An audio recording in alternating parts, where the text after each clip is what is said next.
안녕하세요, 서대리입니다. 제 채널을 방문해주시는 대부분의 구독자님들께서는 저처럼 연금저축펀드와 개인형 IRP, 퇴직연금 DC형 계좌를 ETF로 투자하고 계실 겁니다. 개인적으로 서대리는 ETF를 최고의 금융 발명품 중 하나라고 생각할 만큼 좋게 보고 있기 때문에 가능하면 펀드보다 ETF 투자를 선호합니다. 기본적으로 분산 투자가 되면서 기대 수익률도 준수하기 때문에 처음에 주식 투자에 입문하는 분들은 물론 투자 경력이 오래된 분들도 부담없이 투자할 수 있는 방법이기 때문입니다. 물론 마이클 버리 같은 일부 유명인들은 ETF 때문에 시장에 거품이 끼고 있다며 대폭락이 올 것이라 예견하지만요. 이처럼 ETF 투자가 보편화되면서 제 채널을 방문해주시고 댓글로 문의해주시는 내용들을 하나씩 읽어보면 점점 더 많은 분들이 ETF 투자로 옮겨가고 있다는 것을 체감할 수 있습니다. 그래서 이번 영상에서는 ETF 투자할 때 알아두면 좋을 3가지 포인트를 정리해봤습니다. 특히 연금계좌에서 ETF로 투자하고 계시는 구독자분들이라면 이번 영상에서 나온 내용들을 투자할 때 꼭 적용해보시기 바랍니다. ETF 투자할 때 알아두면 좋을 첫 번째 포인트는 거래 시간입니다. 구독자님들께서는 ETF를 거래할 때 거래하기 좋은 시간이 있다는 사실을 알고 계셨나요? 아마 대부분의 투자자들이 이 사실을 놓치고 계실 텐데요. 결론부터 말씀드리자면 개장 직후 5분, 폐장 직전 10분은 ETF 거래를 피하는 것이 좋다고 합니다. 그 이유는 LP의 호가 제출 의무가 이 시간에는 없기 때문인데요. ETF는 좋은 금융상품이긴 하지만 괴리율이라는 것이 존재합니다. 괴리율은 ETF의 시장 가격과 ETF의 순자산 가치가 얼마나 차이 나는지를 보여주는 지표입니다. 쉽게 얘기해서 괴리율이 크면 ETF 가격이 실제 투자하는 자산의 가치를 제대로 반영하지 못하고 있는 것이고, 괴리율이 낮다면 해당 ETF가 제대로 작동하고 있다는 것을 의미합니다. 그리고 이 괴리율을 줄이고자 ETF 운용사들은 자체적으로 매수 매도 호가 제출을 하면서 ETF 가격을 조절하는데요. 이렇게 조절하지 않으면 투자자들의 거래에 따라서 ETF 주가가 산으로 갈 수 있기 때문에 장중에도 꾸준히 조절해줍니다. 하지만 개장 직후 5분, 폐장 직전 10분에는 LP의 호가 제출 의무가 없습니다. 즉, 이 시간에는 ETF 순자산 가치와 ETF 주가 간의 차이가 어떻게 벌어질지 예측하기 어렵습니다. 순자산 가치 대비 비싸게 매수할 수도 있고 더 저렴하게 매수할 수도 있는 것이죠. 우리가 주가 예측을 할 수 없는 것처럼 ETF 주가도 LP의 호가 제출이 없다면 어떤 방향으로 흘러갈지 예측할 수 없기 때문에 진짜 급하게 거래해야 하는 상황이 아니라면 이 시간은 피하는 것이 좋습니다. 특히 큰 금액의 거래는 반드시 피하는 것을 추천드립니다. 재수 없으면 시작하자마자 많이 물리고 시작할 수도 있으니까요. ETF 투자할 때 확인해두면 좋을 두 번째 포인트는 영상마다 자주 언급하는 ETF 비용입니다. ETF의 F가 펀드의 약자이기 때문에 ETF는 기본적으로 수수료가 있습니다. 즉, ETF에 투자한다면 무조건 발생하는 비용이기 때문에 이왕이면 저렴할수록 좋은데요. 그래서 같은 지수를 추종하는 ETF라도 최대한 수수료가 저렴한 ETF를 찾아서 투자하는 것이 ETF 투자자의 기본 소양입니다. 참고로 수수료를 줄여야 하는 이유는 심플합니다. 수수료가 조금만 줄어도 장기 투자할 때 수익금 차이가 엄청나게 벌어지기 때문입니다. 지금 보시는 그래프들처럼 0.5%의 수수료 차이가 30년 후에는 6억 원이 넘는 차이로 벌어지기도 합니다. 그래서 ETF에 투자하기 전에는 반드시 ETF 비용을 확인해보는 습관이 필요합니다. ETF 수수료를 확인하는 방법은 간단합니다. 구글에서 투자하려는 ETF명을 검색하고 운용사 홈페이지에서 확인하면 되는데요. 예를 들어 타이거 미국 나스닥 100의 수수료를 확인해보려면 구글에서 타이거 미국 나스닥 100을 검색해서 메뉴에 나와 있는 홈페이지를 클릭합니다. 그러면 상품 정보란 총보수에서 ETF 수수료를 확인할 수 있습니다. 타이거 미국 나스닥 100의 운용보수는 0.07%로 나오네요. 하지만 여기서 끝이 아닙니다.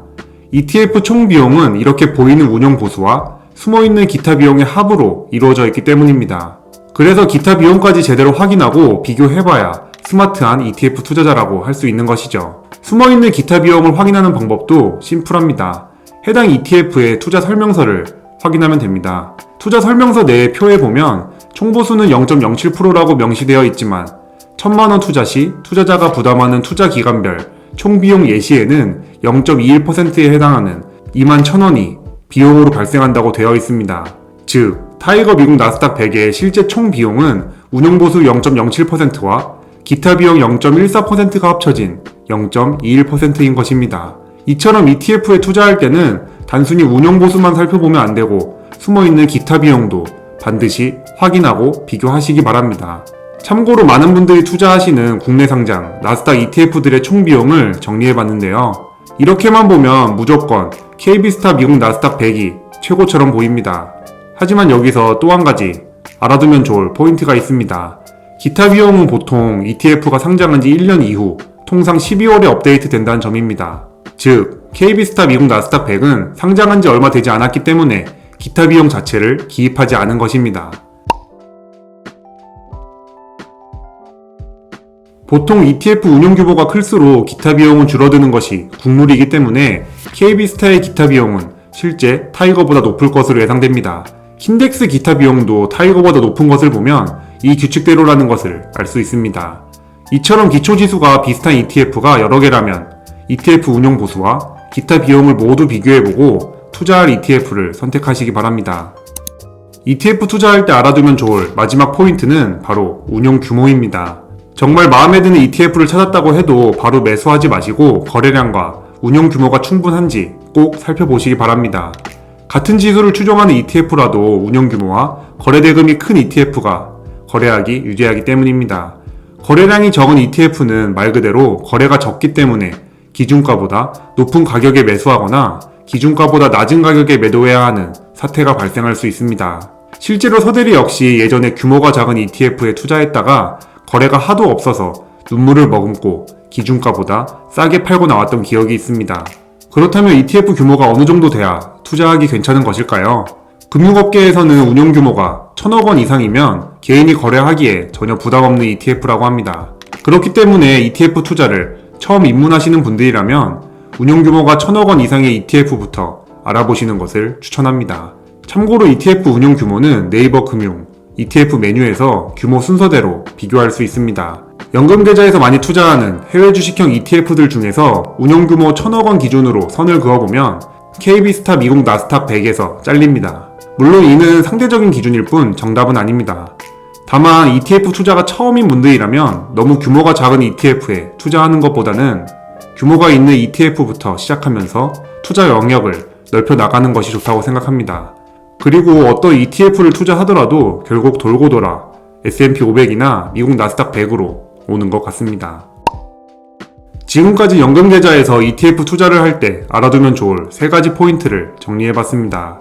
3가지 포인트를 한 번 더 정리하자면 투자할 ETF를 선정할 때 총 비용이 저렴한지, 운용 규모, 거래량이 풍부한지 살펴보시기 바랍니다.